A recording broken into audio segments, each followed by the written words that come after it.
Hello ladies and gentleman, सत श्री अकाल, नमस्कार, आदाब। मैं हूं आपके साथ मनप्रीत खुल्लर और टीम अमित कपूर की तरफ से आप सभी का हार्दिक स्वागत है।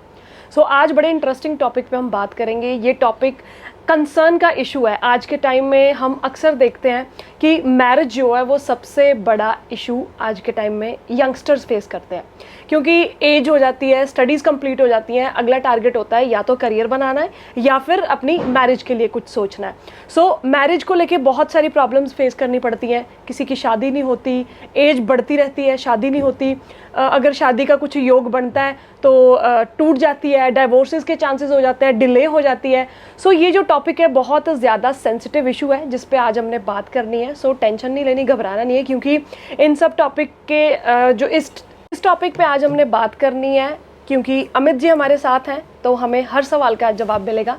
जानेंगे अमित जी से कौन से प्लैनेट्स जो हैं शादी के लिए सही हैं, किन प्लैनेट से शादी का योग बनता है, कब शादी हो सकती है, शादी को लेके कैसी कैसी पॉसिबिलिटीज़ हो सकती हैं, इसके रिगार्डिंग अब आज हम बातचीत करेंगे अमित जी के साथ। सबसे पहले अमित जी, आपका बहुत बहुत स्वागत है। नमस्कार जी। नमस्कार। अमित जी, जैसे मैं बात कर रही थी अभी कि मैरिज आज के टाइम में सबसे बड़ा कंसर्न है जी। शादी बहुत सेंसिटिव इशू भी है, क्योंकि शादी मतलब कि अपनी लाइफ को आगे बढ़ाना, लाइफ कंटिन्यू करनी पूरी की पूरी। मैं ये ज़रूर जानना चाहूँगी कौन से ऐसे प्लैनेट्स हैं जिनकी वजह से शादी जो है लोगों की रुक जाती है, डिले हो जाती है। देखिए मनप्रीत जी, शादी कंटिन्यू करना एक अलग बात है और किसी के साथ कंटिन्यू करना, एक स्ट्रेंजर के साथ कंटिन्यू करना एक अलग बात है। आपका क्वेश्चन अच्छा है, लेकिन मैं उसको करेक्ट कर रहा हूँ। शादी कंटिन्यू करना विद स्ट्रेंजर, ये आपका क्वेश्चन होना चाहिए। तो देखिए, सबसे पहले ना बर्थ चार्ट का आपके 7th हाउस होता है। 7th हाउस डिनोट करता है आपकी मैरिटल लाइफ को। 7th हाउस डिनोट करता है आपके रिलेशनशिप को विद योर स्पाउस, आपके बिजनेस पार्टनर, आपके लाइफ पार्टनर, आपको कैसा स्पाउस मिलेगा। और आपके बर्थ चार्ट में वीनस की, मार्स की और जुपिटर की क्या प्लेसमेंट है। क्या कहीं आपके 7th हाउस में राहु, केतु या शनि तो नहीं बैठे हुए, या आपके 7th हाउस में सूर्य राहु का ग्रहण तो नहीं, चंद्र केतु का ग्रहण तो नहीं, या आपके 7th हाउस में गुरु नीच के तो नहीं बैठ गए, 10 नंबर कैप्रिकॉन साइन में जुपिटर डेबिलिटेटेड तो नहीं हो गए, या आपके बर्थ चार्ट में 1st हाउस से 12th हाउस तक वीनस कहीं 4 नंबर कैंसर, 5 नंबर लियो, 6 नंबर वर्गो, 9 नंबर सेजिटेरियस में तो नहीं है। अगर मनप्रीत जी ऐसे कॉम्बिनेशंस हैं तो डेफिनेटली मैरिटल लाइफ में प्रॉब्लम्स आएंगी, अनस्टेबल मैरिटल लाइफ चलेगी, या कुछ ना कुछ लाइफ में ऐसा रहेगा कि चाहते हुए भी एक अच्छा स्पाउस जो है वो नहीं मिल पाएगा। या हर एक इंसान के सपने होते हैं, हर एक यंगस्टर के ड्रीम्स होते हैं, सपने होते हैं कि हमारा लाइफ पार्टनर एजुकेटेड हो, बिलोंग्स टू गुड फैमिली हो, दिखने में स्मार्ट हो, सुंदर हो और हमारे साथ उसकी अंडरस्टैंडिंग सेट बैठे। लेकिन हर किसी के हर सपने पूरे नहीं होते, कहीं ना कहीं कॉम्प्रोमाइज हमको करना पड़ता है। इसी का नाम शादी है। आजकल के ज़माने में लोग मनप्रीत जी कॉम्प्रोमाइज़ नहीं करते, इसलिए आपको ये सुनने में आता है फला फला बंदे का या फला फला बंदी का डिवोर्स हो गया। और आप सुन के हैरान हो जाए, यार उनकी तो बड़ी अच्छी पटती थी, वो पटती थी 6 महीना 1 साल शादी के बाद पटती थी, उसके बाद आपस में रिलेशनशिप ब्रेकडाउन हो गया, रिलेशनशिप चला नहीं, रिलेशनशिप ख़त्म हो गया, डिवोर्स तक नौबत आ गई। या आजकल लड़कियों की एक्सपेक्टेशंस लड़कों से बहुत ज़्यादा हैं कि लड़कियां ये चाहती हैं, I am not target only girls, I just give you the example कि what is the reason behind the divorce. Planets का बात तो मैंने की है, लेकिन काउंसलिंग में ये है कि लड़कियों की एक्सपेक्टेशंस ये है कि आज लड़के की शादी हो गई है तो इस लड़के के रिश्ते मम्मी पापा, मतलब कि फादर मदर सिस्टर सिबलिंग के साथ ख़त्म है, ये सिर्फ मेरे लिए पैदा हुआ है। ठीक है, तो ये जो एक्सपेक्टेशंस हैं गर्ल्स की तरफ से, ये सबसे बड़ा मैटर ऑफ कंसर्न है डिवोर्स को लेकर। अब जो रिश्ता, अब आपकी ईयर है, आप समझ ले बॉर्न ईयर है 1995। अब जब धरती पे आए मनप्रीत जी 1995 में, तो सबसे पहले आपको आपके पेरेंट्स मिले। जब आपने आंखें खोली तो अपनी माँ की गोद में खोली और अपने पिताजी को देखा। ठीक है, फिर उसके बाद 1997 में समझ लें आपकी छोटी बहन होगी या भाई हो गया, फिर आप उससे मिले, फिर आप थोड़े बड़े हुए, फिर एक और आपका भाई बहन 2001 में हो गया। I give you one example. उसके बाद 2020 में जाकर या 2015 में जाकर आपकी शादी हो गई। अब जो 2015 में आपको मिला आपका हस्बैंड, क्या वो नया रिश्ता जुड़ा तो क्या जो 95, 98, 2001 के रिश्ते हैं, क्या आप उनको छोड़ देंगे? बिल्कुल भी नहीं। अगर नया रिश्ता कोई मिला है, इसका मतलब ये नहीं कि हमने पुरानों को छोड़ देना। सबसे बड़ी बात, आजकल की एक्सपेक्टेशंस इतनी हाई हैं कि लोग कहते हैं यार शादी हो गई, लड़की बोलती है लड़का तो सिर्फ मेरा है, इस पे मेरा हक है, कौन इसकी माँ, कौन इसके बाप, कौन इसकी बहन, छोड़ो। You are just thinking about our self. ये जो प्रॉब्लम है, हायर एक्सपेक्टेशंस फ्रॉम स्पाउस, ये बहुत ज़्यादा नुकसान दे रही है। मोस्टली लोग मुझे कंसल्ट करते हैं एस्ट्रोलॉजी के लिए, और वो मैरिटल लाइफ को लेकर जब जिक्र करते हैं तो 60-70% ऐसी प्रॉब्लम्स मैंने देखी हैं। एक तो बर्थ चार्ट में वीनस डैमेज है, मार्स उनका फर्स्ट, फोर्थ या सेवंथ में प्लेस्ड है, या जुपिटर डेबिलिटेटेड होकर सेवंथ हाउस में चला गया, या वीनस उनका कमज़ोर है बर्थ चार्ट में, कैंसर में, लियो में, वर्गो में। तो कहीं ना कहीं पर प्रॉब्लम्स आती हैं, चैलेंज लाइफ में आते हैं। आप उसको किस तरह से हैंडल करते हैं मनप्रीत जी, ये भी बहुत बड़ी बात है। तो मैरिज लाइफ ना होना, मैरिज लाइफ लेट होना, उसका सबसे बड़ा रीज़न है आपके चार्ट में जुपिटर, मार्स और वीनस का कॉम्बिनेशन या प्लेसमेंट अच्छी ना होना। अगर आप मांगलिक हैं, खास करके फर्स्ट हाउस, फोर्थ हाउस और सेवंथ हाउस के मांगलिक हैं, तो डेफिनेटली आपके रिलेशनशिप में प्रॉब्लम्स आएंगी। अगर 8th में मार्स है तो भी आप मांगलिक है, प्रॉब्लम्स कम आएंगी।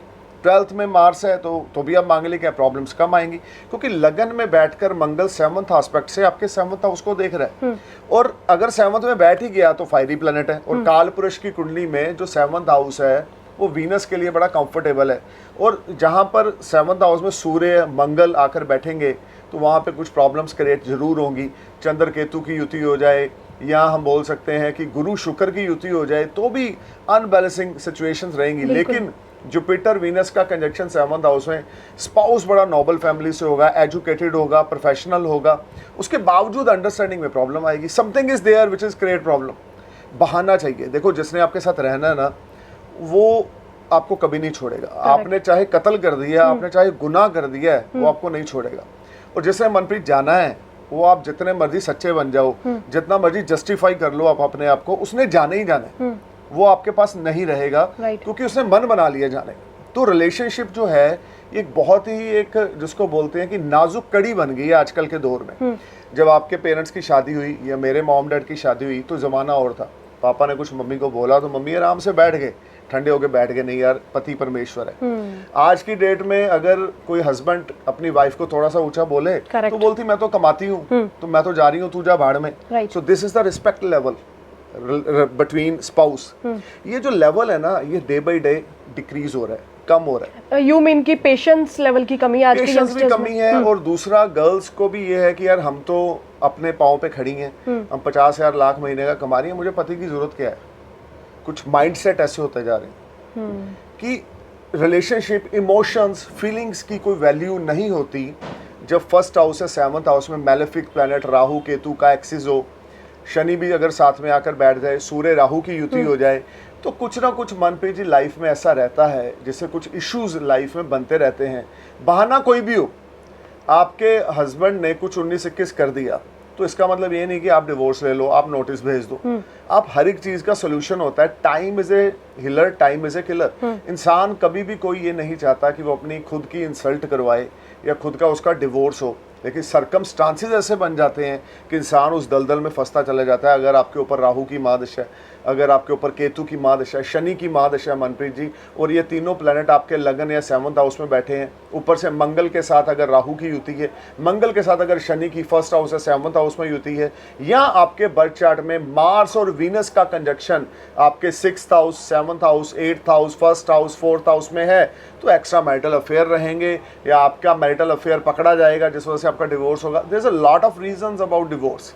अब देखें, हम अगर माइंडसेट को पॉजिटिव करके चलें कि नहीं यार, मैंने अपने मैरिटल लाइफ में जो प्रॉब्लम है उसको रिजॉल्व करना है, चीज़ों को ठीक करना है, टेबल पे बैठ के बात करनी है, तो डेफिनेटली मुश्किलों का हल जो है मनप्रीत जी निकलता है। बिल्कुल, अमित जी ने मैरिज लाइफ के बारे में एक्सप्लेन तो बहुत अच्छा किया। अभी बहुत सारी बातें और भी करनी है हमें, क्योंकि छोटे छोटे बहुत सारे ऐसे क्वेश्चंस हैं जिनका आपको भी डाउट रहेगा और वो हमें सोल्यूशन करवाना है अमित जी से। अमित जी आज हमारे साथ बैठे हैं, बहुत सारी बातें करनी है। अमित जी, अब मैरिज के बारे में बात कर रहे हैं हमारे साथ। मैरिज होती क्यों नहीं है, आपने इसके बारे में अभी हमें बताया, लेकिन कईयों की मैरिज का योग बन जाता है, बना डिले हो जाता है, इसका क्या कारण है? जी, मैंने पहले भी जिक्र किया है कि अगर आपका बर्थ चार्ट स्ट्रांग नहीं है ना, तो आप जो मर्जी कर लो, फिर वो काम नहीं होना। आपके बर्थ चार्ट में अगर वीनस डैमेज है, जुपिटर डैमेज है, मार्स डैमेज है, या राहु केतु का फर्स्ट और 7th हाउस में एक्सिस है, या शनि का एक्सिस है, तो डेफिनेटली समथिंग इज देयर कि रिश्ता पक्का हो गया, शादी से 10 दिन पहले पता लगा जी कि the girls is not interested to married with that boy, या लड़का नहीं इंटरेस्टेड है इस लड़की से शादी करने के लिए। क्यों? क्योंकि कुंडली में दोनों में से एक के योग शादी के नहीं बन रहे। ओके। या उस समय टाइम नहीं है शादी करने का, या उस समय जब आपने रिश्ता पक्का किया एक अच्छे योगों में नहीं किया, जिस वजह से वो जो रिश्ता है फलीभूत यानी कि आगे कंटिन्यू नहीं हो पा रहा, सक्सेस नहीं हो पा रहा। सो मनप्रीत जी, यहाँ पे ही एस्ट्रोलॉजी काम करती है। Astrology is like a lamp in a dark room, astrology is like a umbrella in A rain. अब आप बोलो मैंने छतरी खोल ली है, अब बारिश बंद हो जाएगी, बारिश बंद नहीं होगी मनप्रीत जी, बारिश ने तो आना ही आना है जितनी देर आना है। हाँ, अम्ब्रेला खोलने से आप गीले कम होगे। करेक्ट, समझ गए ना? बस एस्ट्रोलॉजी इज लाइक दैट कि आपने अगर रिश्ता करने जाना है तो अपने इर्द गिर्द, आपके एरिया में, आपके सिटी में, आपकी स्टेट में कुछ ऐसे अच्छे एस्ट्रोलॉजर्स होंगे, आप उनसे कंसल्ट करें which is the best time for relationship. क्या ये ईयर 2024, 2025, 2026 रिलेशनशिप के लिए अच्छा है, या मेरा लव अफेयर चल रहा है, मैं घर कब बात करूं या ना करूं, या लव मैरिज मेरी हो, जो लव है वो शादी में कन्वर्ट होगा कि नहीं, कौन से योग हैं, कब एंगेजमेंट करनी चाहिए, कब शादी। लेकिन एस्ट्रोलॉजी मैंने नहीं बनाई, कितने 100 साल पहले के पंचांग हैं। आज भी हिंदू धर्म में ज्योतिष जो है, अगर मैं हिंदू धर्म के बैक में जाऊं थोड़ा सा, तो 2400 साल पहले की मूर्तियां तुर्की में आज भी ज़मीन से निकल रही हैं, जबकि तुर्की एक इस्लामिक मुल्क है। तो वहाँ पे हमारे देवी देवताओं की जो मूर्तियाँ हैं वो ज़मीन से निकल रही हैं आज भी। इसके अलावा बड़े ऐसे एग्जाम्पल्स हैं, 2-2 20 हज़ार साल पहले, 2-2 हज़ार साल पहले, 24,000 साल पहले, 22,000 साल पहले यहाँ पे मंदिर थे। ठीक है, जो मंदिर दब गए या किसी ने मंदिर को तोड़ के मस्जिद बना दी। एक एग्जाम्पल आपको दे रहा हूँ। तो हमारे धर्म में, हमारे शास्त्र में, हिंदू धर्म में जो शास्त्र है ज्योतिष, ये जो पंचांग है ना, इसमें आपके राहु का काल कब आ रहा है, आपने सुना होगा मनप्रीत जी, दिन में 1.5 घंटे राहु का काल रहता है, इस समय से इस समय के बीच में। तो उस समय में वो काम नहीं करने चाहिए। अब अगर आप उसी समय में कोई अच्छा काम करोगे तो वो कैसे फलीभूत होगा, कैसे आपको उसमें सक्सेस मिलेगी? वो चाहे शादी है, वो चाहे जॉब है, वो चाहे प्रोफेशन है। We need to focus on astrology, we have to believe in it, even you have to believe in it. जब तक आप इस पे विश्वास नहीं करते एस्ट्रोलॉजी पे, जब तक आपने सुना, अभी आपने मुझे बोला Amit ji can you read my horoscope, I am ready to read your horoscope, but are you listening me, या are you interested to do the remedy whatever I suggest you, कि जो मैं आपको सजेस्ट करूंगा क्या आप वो करोगे? अगर आप करोगे तो उसमें आपका ही बेहतर होगा, मेरा नहीं होगा। मेरा काम है आपको बताना। आप अगर उसको करोगे तो डेफिनेटली आपको उन चीजों में सक्सेस मिलेगी। तो आप क्या, लोग क्या, यंगस्टर्स क्या सुनते हैं, अच्छी चीजें सुन के खुश हो, यार मेरी लॉटरी लगने वाली है, ओ यार मुझे बीवी बड़ी अच्छी मिलने वाली है, ओ यार मेरा जो अफेयर है ना वो शादी में कन्वर्ट हो जाएगा, ओ यार मेरी ना शादी गोरी से होने वाली है और मैं विदेश जाने वाला हूँ, यू नो। लेकिन अगर कोई नेगेटिव बात करता है तो बोलते हैं ये एस्ट्रोलॉजर अच्छा नहीं है। अगर वो सबके लिए पॉजिटिव बोलता है तो बोलते हैं यार ये पॉजिटिव भी बड़ा है, रियलिटी को एक्सेप्ट नहीं करते, राइट? ठीक है ना। तो astrology is near to reality, astrology is near to event. आपकी जिंदगी में, आपके पेरेंट्स की, आपके सिबलिंग्स की, आपके स्पाउस की ज़िंदगी में कितने ज़्यादा पॉजिटिव और नेगेटिव इवेंट्स होने वाले हैं, ये एस्ट्रोलॉजी आपको बताती है। और रही बात शादी की, ये एक अंडरस्टैंडिंग का और सेक्रीफाइस का नाम है। बिल्कुल, आप जी बताएं। सो अमित जी, बात कर रहे हैं हम शादी के बारे में। बहुत सारे ऐसे प्लैनेट्स का आपने बताया हमें कि जिनकी वजह से योग नहीं बनते या लाइफ डिस्टर्ब हो जाती है, मैरिड लाइफ, या अगर कोई शादी की तरफ बढ़ भी रहा है तो शादी नहीं हो रही। तो कौन से ऐसे प्लैनेट्स हैं, कौन से स्ट्रॉन्ग प्लैनेट्स हैं जिनकी वजह से ये चीज़ें पॉसिबल भी हो सकती हैं? बिल्कुल सही। अभी तक तो हमने नेगेटिव बातें की हैं सारी, ठीक है ना। डिवोर्स हो रहा है, शादी नहीं हो रही, डिले हो रहा है। तो अब हम आते हैं उस टॉपिक पे जिससे व्यूवर्स को भी अच्छा लगेगा सुन के। देखिए, शादी आपकी सक्सेसफुल तब होगी अगर आपके बर्थ चार्ट में वीनस टॉरस साइन का है, वीनस आपका लिब्रा साइन का है, वीनस आपका कैप्रिकॉर्न का है, वीनस आपका पाइसिस का है, वीनस आपका जेमिनी का है, तो definitely you will settle in marriage. और आप मांगलिक नहीं हो, मार्स आपका 1st, 4th, 7th, 8th, 12th में नहीं है, मार्स आपका 3rd हाउस में है, 9th हाउस में, 5th हाउस में है, लेकिन आपके 1st, 4th, 7th, 8th और 12th हाउस में मार्स की एनर्जी नहीं है, और लगन में राहु केतु नहीं है, और लगन को राहु केतु देख भी नहीं रहे हैं, तो डेफिनेटली यहाँ पर आपको एक सक्सेसफुल मैरिज लाइफ आप थ्रू आउट लाइफ इंजॉय करेंगे। आपने बड़े ऐसे कपल मनप्रीत जी सुने होंगे, देखे होंगे, जो 30-30 साल से इकट्ठे रह रहे हैं, जिनके बच्चे भी 28 साल के हो गए हैं, आगे उनके भी बच्चे हो गए हैं और वो बड़े अच्छे सेटल हैं। एक दूसरे की आँख के इशारे के साथ वो बात करते हैं और अंडरस्टैंडिंग इतनी ज़बरदस्त है, आज भी शादी हुए 30 साल हो गए हैं, कि एक दूसरे के बिना वो जीते नहीं है। जीना मरना तेरे संग, कभी कभी ये भी होता है। तो वो जब वीनस अगर आपका स्ट्रांग हो और आपके अंदर थोड़ा सा पेशेंस हो, पेशेंस लेवल हो, रिलेशनशिप को आप ये चीज़ सोच के चलो कि जैसे हम माँ बाप को नहीं बदल सकते, पेरेंट्स को नहीं बदल सकते, उसी तरीके से हम लाइफ पार्टनर को बार बार चेंज नहीं कर सकते। हाँ, बहुत ही ज़्यादा आपके बुरे प्लैनेट हैं, बहुत ही ज़्यादा आपका लाइफ पार्टनर आपको समझ नहीं पा रहा, आपको बहुत ज़्यादा डोमिनेट कर रहा है, बार बार आप झुक रहे हैं। मेरा ये मानना है आप 5-6 बार झुको, नई बात बन रही तो फिर छोड़ दो, गिव अप कर दो, बात खत्म। लेकिन इतना भी नेगेटिव ना हो जाओ कि आपकी इज्जत ही ना रहे, खास करके इन लॉस के आगे। अब अगर आपके बर्थ चार्ट में टॉरस साइन का वीनस है, लिब्रा साइन का वीनस है, या पाइसिस साइन का वीनस है, कैप्रिकॉर्न का वीनस है, जुपिटर भी आपका कैंसर साइन का है, सैजिटेरियस का है, पाइसिस का है, और जुपिटर वेल प्लेस्ड है, तो डेफिनेटली आपको स्पाउस बड़े जबरदस्त एजुकेटेड मिलेगा और आपका स्पाउस बहुत पढ़ा लिखा होगा, बहुत लाइफ में राइज करेगा, बहुत तरक्की करोगे आप शादी के बाद।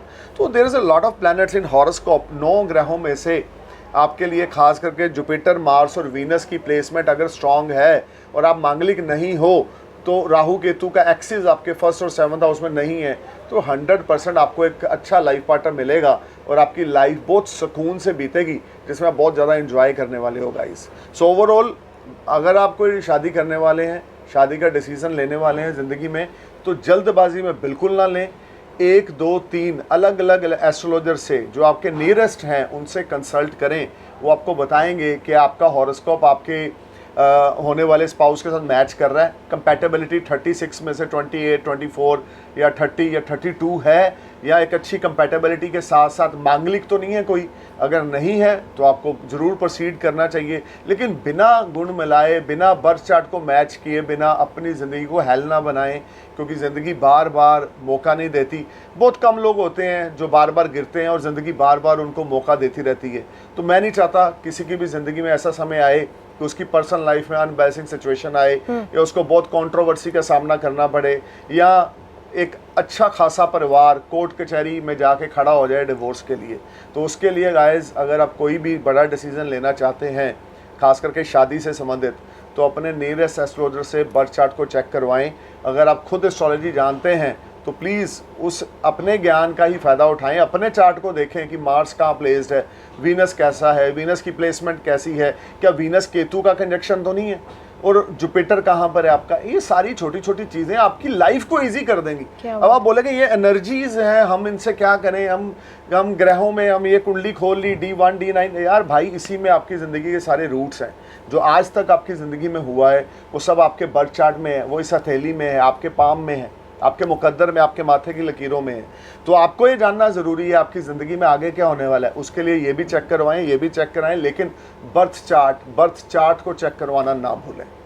क्या बात है, अमित जी ने बहुत बारीक पॉइंट्स जो हैं एकदम से क्लियर करें आपको कि अगर मैरिज लाइफ को आपने सक्सेसफुल बनाना है तो कैसे बना सकते हैं। अमित जी, एक लास्ट क्वेश्चन मेरा कि आज के यंगस्टर्स में हमने पेशेंस की कमी तो देखी है, लेकिन पहले क्या होता था कि पेरेंट्स हमारे लिए रिश्ता ढूंढते थे, राइट। आजकल खुद ही हम कोशिश करते हैं कि हमें हमारा कंपेनियन अपनी मर्जी से मिले, जो हमारे साथ अंडरस्टैंडिंग जिसकी बनी हो, हमारे साथ कंपेटेबल होके अच्छे से हम चल पाए। ये भी कहीं ना कहीं रीजन है रिश्ते ना चलने का लव मैरिज? ऐसा कुछ नहीं है, बड़े अच्छे कंपेनियन है, बड़े अच्छे रिलेशनशिप है, बहुत इश्क है, प्यार मोहब्बत वफा भी है, राइट। और वो वफा शादी में कन्वर्ट होती है और इतिहास बनते हैं, आज भी बनते हैं। ऐसा नहीं है कि हर जगह बुरा ही हो रहा है, हर जगह डिवोर्स हो रहा है, ऐसा कुछ नहीं है। मैं बोलता हूँ डिवोर्स हो रहे हैं, ठीक है, परसेंटेज पिछले 10 साल में और ज्यादा बढ़ गई है, या 15 साल में और ज्यादा बढ़ गई है, लेकिन अच्छे कपल हैं, अच्छे लोग हैं, अच्छी दुनिया है।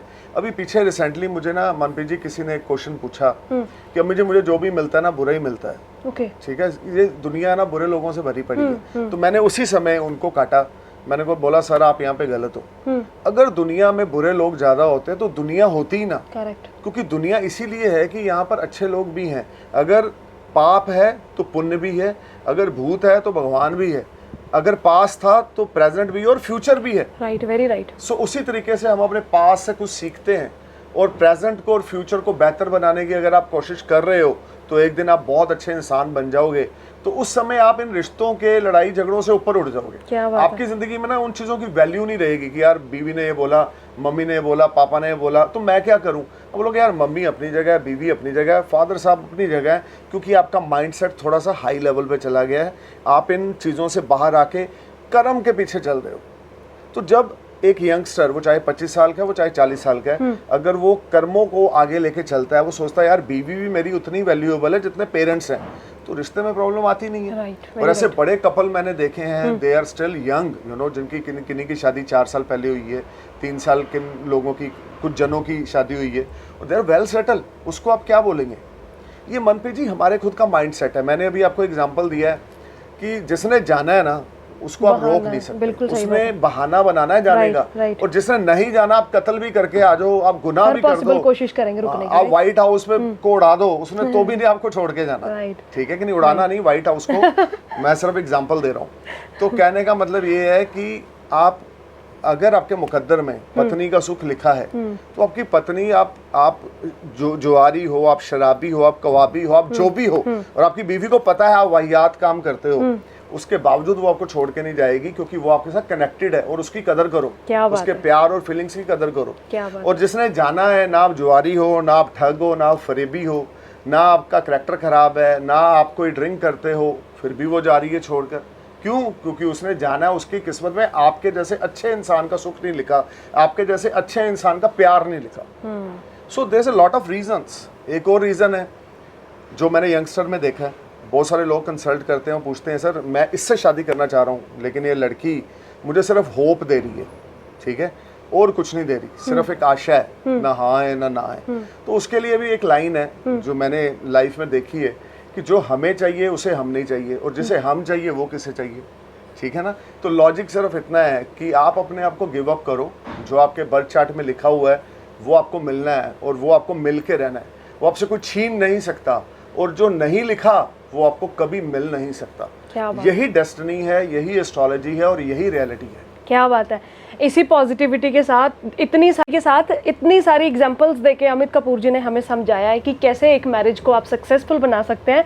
सो अपने नियर बाय एस्ट्रोलॉजर से ज़रूर कंसल्ट करें। अमित कपूर जी से भी आप कंसल्ट कर सकते हैं, नीचे दिए नंबर्स पे आप उनको कॉन्टैक्ट करके उनके साथ बातचीत कर सकते हैं। सो अमित जी बहुत बहुत धन्यवाद हमारे साथ बातचीत करने के लिए। सो आपका भी बहुत बहुत धन्यवाद। और आपको कोई भी इशू लगे तो आप कमेंट बॉक्स में भी अमित जी से बात कर सकते हैं, और फ्लैश किए हुए नंबर्स पे भी आप कंसल्ट कर सकते हैं। Thank you.